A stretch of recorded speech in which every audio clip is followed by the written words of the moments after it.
Danas ćemo pričati o emocijama. Emocije su zajebane, to je popularna rečenica i popularni grafit u Splitu, međutim ovaj puta nećemo pričati o Hajduku, ovaj puta pričat ćemo zaista o emocijama kad je trgovanje kriptovalutama u pitanju. Pokazat ću vam primjer koji sam vidio prije nekih 15-20 minuta, nevjerojatan primjer, mislim čak da je ovaj iz domaće kuhinje, budući da ovaj novčanik holda neke projekte koje mi pratimo, tako da vjerujem da se radi o nekom gledatelju sa ovih naših prostora. Pokazat ću vam njegov novčanik, pokazat ću vam njegove poteze i vidjet ćete neke nevjerojatne stvari. Zato vas pozivam, ostanite, vraćamo se za 9 sekundi.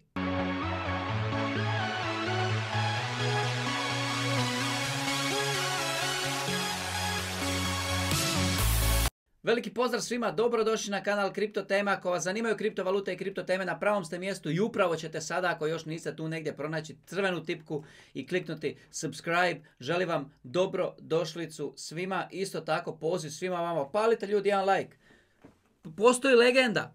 Prema legendi, jedan lik nije dao like i ruke su mu se osušile. Tako da nemojte ljudi, nemojte provocirati sudbinu. Šalimo se, ali isto ćete vi opaliti like. Hvala vam lijepo. Uglavnom ljudi, znate da ništa na ovom kanalu nije bilo, nije neće biti financijski niti kripto savjet, kripto tržište je rizično. Ja ovdje pričam jednu svoju priču, dajem jedna svoja mišljenja. Vi, šta ćete vi raditi na ovom kripto tržištu, ne zanima me, sami za sebe donosite odluke. Neka svaka vaša odluka bude isključivo rezultat vaših vlastitih istraživanja i promišljanja. Ovdje ništa nije financijski savjet, kripto savjet, nagovor, sugestija.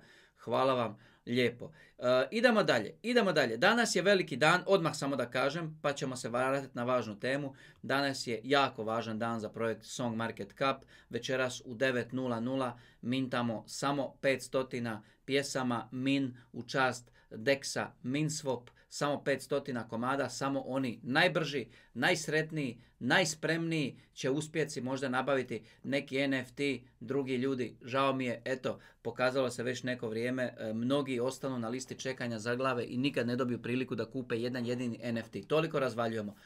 S tim ćemo se baviti tokom dana, sada o tome nećemo. Večeras u 8 sati kreće live stream, svi ste dobro došli i onda idemo lagano sa live streamom do 9, pa ćemo od 9 dat gasa. Ovako, mene zanima vaše mišljenje prvo.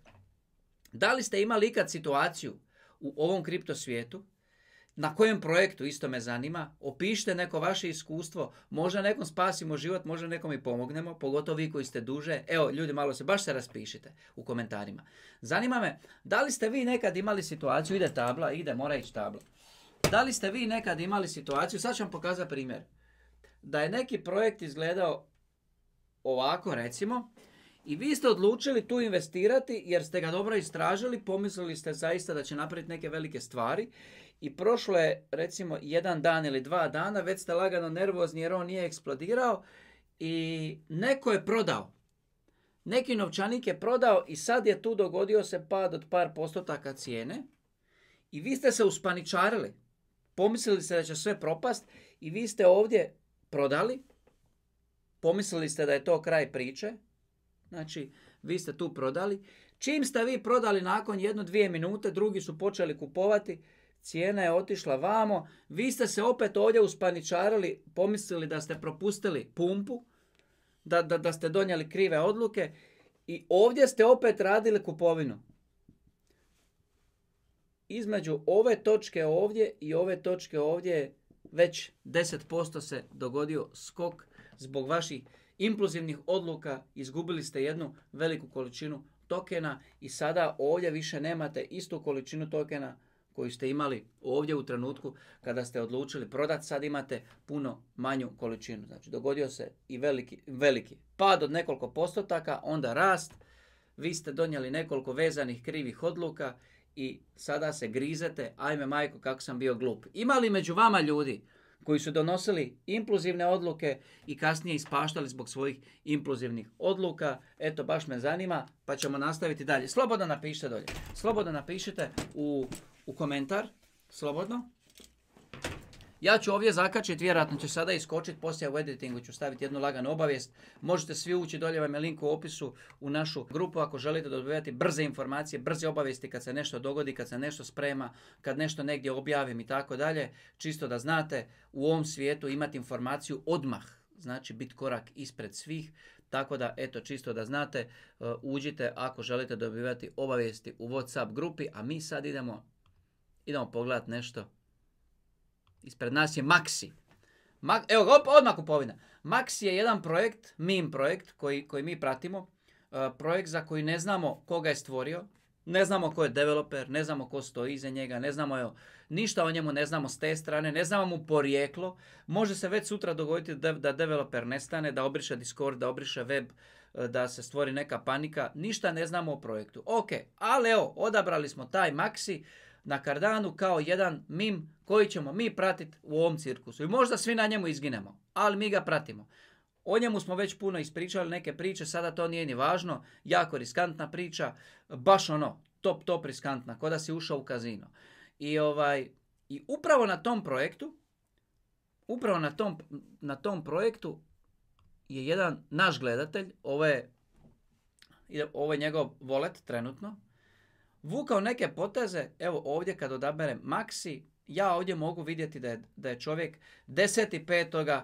kupio, 10.5. kupio, 10.5. kupio, 15.5. kupio, 15.5. kupio. I sad dolazimo, znači on vjeruje da će od toga nešto biti. Kupuje, konstantno kupuje. By the way, on ovdje kupuje na Splash Poolu, na Minswapu, Splash Poolu.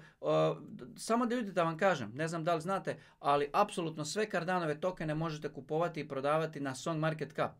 Probajte, to je naš dogovor, naša realizacija sa Dex Hunterom. Ovdje možete upisati koju god želite na Cardanu token, možete ga kupiti ili prodati. Pa evo, čisto da znate, evo, čak i ovaj ako gleda Legendo, čisto da znaš. I šta se događa danas?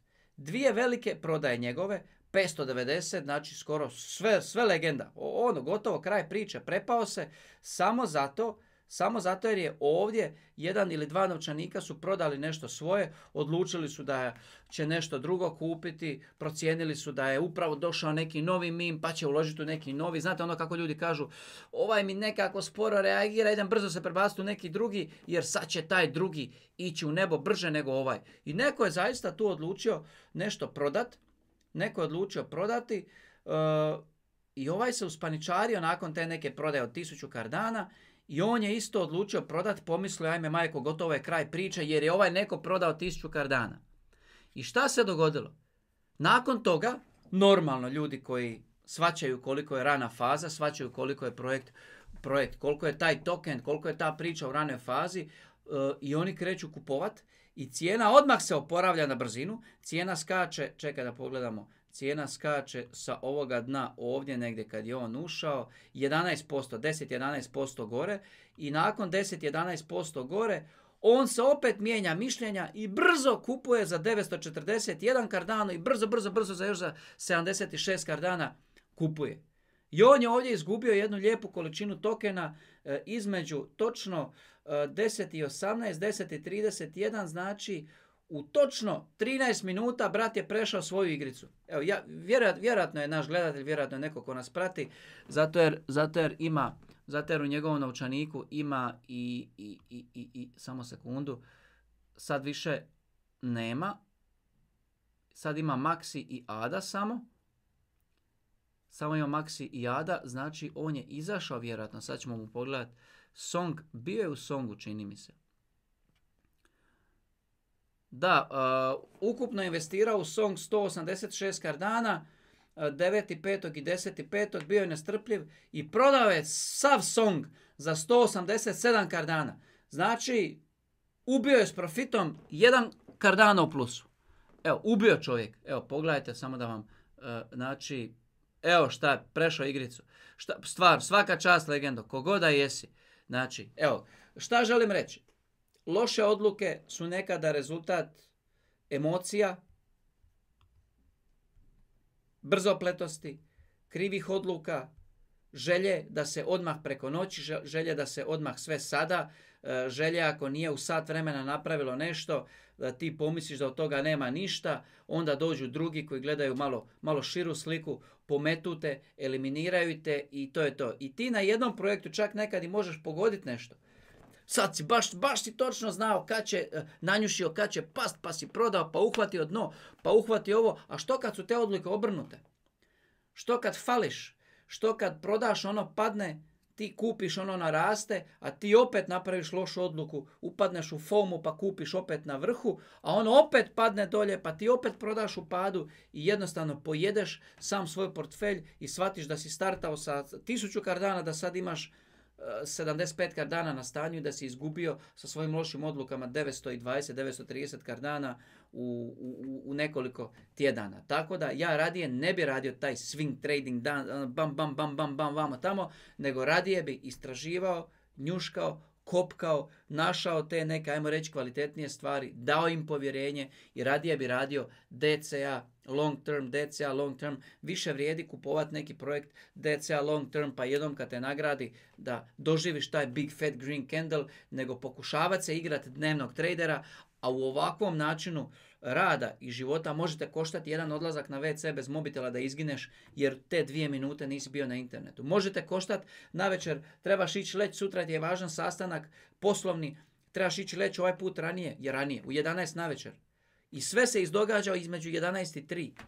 Ti moraš biti budan konstantno, čovječe, ako želiš igrati tu igru kupi, prodaj, jer ti ne znaš šta te čeka sutra na buđenju. Ti ne znaš šta te čeka. Tako da ja recimo nikad ne bi radio taj džir, taj stil, tu trgovinu, da ti sam sebi kažeš ovo sam dobro istražio i ima potencijal da dođe tu.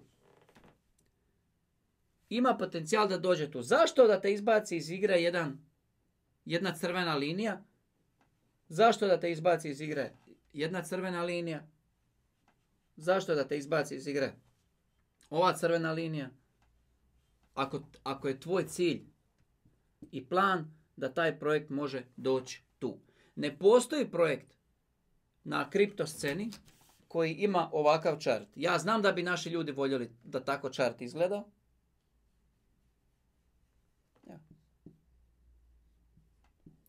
I ovo je u jedan dan.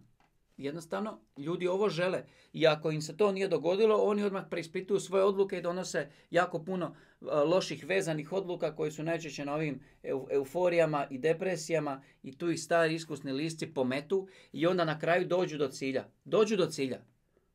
Ali dođu iskusni lisci. Ovi ljudi ne. Ovi ljudi neko vuku ovakve poteze, oni najčešće ne prođu dobro. Tako da gledajući ovaj novčanik došlo mi je žao, čovjek je izgubio, nije izgubio puno.